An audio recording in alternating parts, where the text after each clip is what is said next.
Okay, Gilibers. Ngayon, magpa-full tank na tayo. Monday, kasi tomorrow, another adjustment sa gasolina. From 190 ngayon, dito sa Bataan, magiging 130 plus yata tomorrow.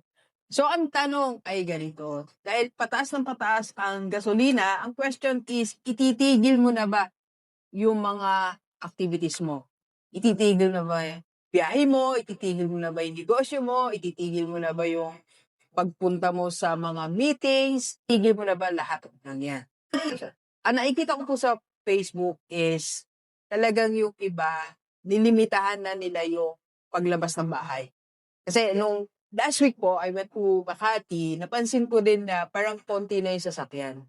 So in other words, siguro mga 60% ng tao, they opted to stay at home and stop what they're doing. Pero for me, ang advice naman, the rockstar strategy is, ituloy lang natin yung ating mga transactions and let us just make an adjustment.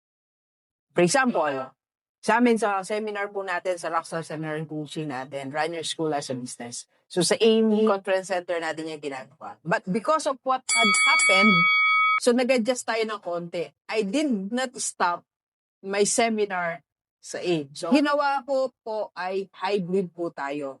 So that means bukod sa on-site, meron na rin tayo offline. Para yung mga attendees natin is makapag-participate din sila. Kasi sila mismo nag-adjust din yung mga school owners. So iniwasan din nila yung expenses like airplane, hotel, and other expenses nila. So do yung iba naman, attend pa rin naman ng face-to-face. So kagaya ngayon, power adjustment dahil may Zoom tayo sa seminar, is magsisend na lang tayo ng mga materials, yung mga taunang nag-register. So now we're sending sa LBC, first batch natin ng modules natin.